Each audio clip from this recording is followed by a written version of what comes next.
रविंद्र मुखिया जी, किशोर सानी जी, BJP party के नेता आरिफ कमाल जी, ईश्वर सानी जी, वरुण सानी जी, संदीप सानी जी, प्रेम सानी जी, निधन मुखिया जी, योगेश मुखिया जी, धर्मेंद्र मुखिया जी, संतोष सानी जी, सिद्धि सानी जी, नीलम भारती जी, मनोज सानी जी, मनोज चौधरी जी, सुरेश राम जी, नारायण सानी जी और हमारे राष्ट्रीय जनता दल के सभी नेतागण, कांग्रेस पार्टी के सभी नेतागण, लेफ्ट पार्टी के सभी नेतागण, बीजेपी पार्टी के सभी नेतागण और बड़े संख्या में यहाँ पे युवा साथी, सम्मानित गार्जियन और माता बहन, जहाँ तक हमारी नजर जा रही है वहाँ तक सभी को सर्वप्रथम मुकेश सहनी की ओर से नमस्कार, प्रणाम साथियों।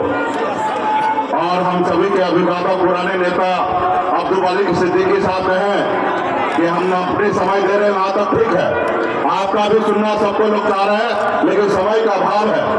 तो साथियों, आज नामांकन सभा में हम लोग उपस्थित हुए हैं और भी बहुत सारा कार्यक्रम बनेगा। उस कार्यक्रम में हम लोग आए हैं। साथियों, ये आजादी की लड़ाई है।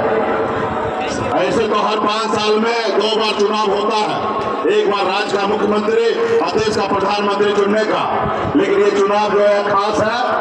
इस बार जो है हमें अपने पूर्वज का दिया हुआ विरासत बाबा साहब भीमराव अम्बेडकर जी का संविधान को बचाने की जरूरत है। साथियों, आज आपके सामने में सीना तान कर आज अपनी बात को अगर रखने का ताकत अगर एक मल्ला का बेटा रखता है तो ये बाबा साहब भीमराव अम्बेडकर का दिया हुआ ताकत है। साथियों, ताकत है। अगर हमें संविधान नहीं मिलता तो आज हमें अपनी बराबरी में कोई बैठाता नहीं। साथियों, लोग हमारे हाथ से पानी नहीं पीते और बात तो करना तो दूर की बात, हमें अपने साथ लेके नहीं जाते। साथियों, इसलिए साथियों, तमाम हमारे सामाजिक न्याय के लिए लड़ने वाले समाजवाद के नेता, पिछड़ा दलित का नेता, अगर चाहते हैं कि आपके आने वाला पीढ़ी सर उठा के जिए तो इसके लिए आपको सबसे पहले संविधान को बचाना पड़ेगा और मोदी जी को सत्ता से हटाना पड़ेगा। साथियों, मोदी जी को सत्ता से हटाना पड़ेगा। इसलिए साथियों, आज मोदी जी की नजर में हम लोग उनका दुश्मन है। अरे मोदी जी, हम आपका दुश्मन नहीं है, आप भी हमारा प्रधानमंत्री हैं। आप 140 करोड़ का जनता का माई बाप है। मैं आपसे हाथ जोड़ के विनती करता हूं, जो 2014 में आपने जो भाषण दिया था, अगर आप में दम है तो फिर 2024 में वही भाषण देके दिखाइए।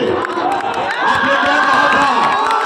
आपने कहा था कि युवा बेरोजगार है, हम नौकरी देंगे, हर साल 2 करोड़। अभी फिर से आप बोल के दिखाइए और जनता से पूछिए युवा से कि 10 साल में आपने कितना नौकरी दिया। जनता युवा आपको बताएंगे कि आपने मोदी जी हमको कितना नौकरी दिया।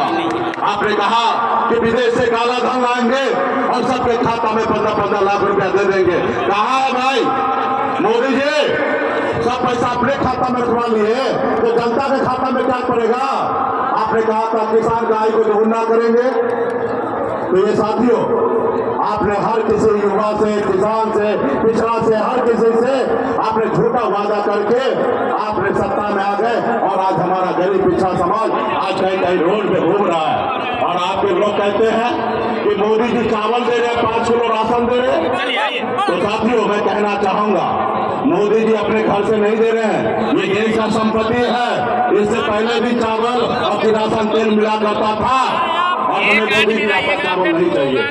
हमारे बच्चे को नौकरी चाहिए, हमें चावल नहीं चाहिए। हमारे बच्चे के पढ़ने के लिए स्कूल चाहिए, हमें चावल नहीं चाहिए। हमारे बच्चे को इलाज के लिए हॉस्पिटल चाहिए, हमें आपका चावल नहीं चाहिए। साथियों, हमें चावल नहीं चाहिए। इसलिए साथियों, आज इनके पास कोई मुद्दा नहीं रहा। इन्होंने इतना झूठ बोला क्योंकि इनके पास अभी कुछ नया बोलने के लिए कुछ भी नहीं बचा है। अभी इनके पास एक 4 चीज वो है, हिंदू, मुसलमान, मंदिर, मस्जिद। अरे भाई, ये करने के लिए तो 365 दिन है, आप कभी भी कर लीजिएगा। लेकिन आज चुनाव के समय में जनता मालिक है और मालिक के पास आके अपना हिसाब किताब दीजिए। अगर आप में दम है, अगर आप देश के प्रधानमंत्री हैं, आप में इंसानियत है तो आप अपना हिसाब दीजिए, अपना रिपोर्ट कार्ड पेश कीजिए कि 10 साल में आपने कितना नौकरी दिया है। कितना यूनिवर्सिटी बनाया है, कितना एयरपोर्ट बनाया है, कितना विदेश से काला धन रहा है, हमारा किसान भाई आत्महत्या करने से बच रहा है। तो ये सब नहीं करेंगे, लेकिन आप लोगों को गुमराह करेंगे। कल हम अमित शाह जी का भाषण सुन रहे थे, कल वो झंझारपुर में आए और कांग्रेस को गाली दे रहे थे कि मंडल कमीशन वो लोग के रखा था, उन्होंने मंडल कमीशन का लागू नहीं किया। अरे मोदी जी, अमित शाह जी, आपके हाथ में मेहंदी लगा था, 10 साल से सत्ता में आप ही हैं। अब 10 साल में जो काम मंडल कमीशन में बच गया था, वो काम आपको करना चाहिए था, लेकिन आपने किया नहीं। और बाकी लोगों को, विपक्ष को आप गाली दे रहे हैं, उसको जेल भेज रहे हैं। आप संविधान को नहीं मान रहे, बनी हुई सरकार को गिरा दे रहे हैं, बने हुए विधायक को खरीद ले रहे हैं।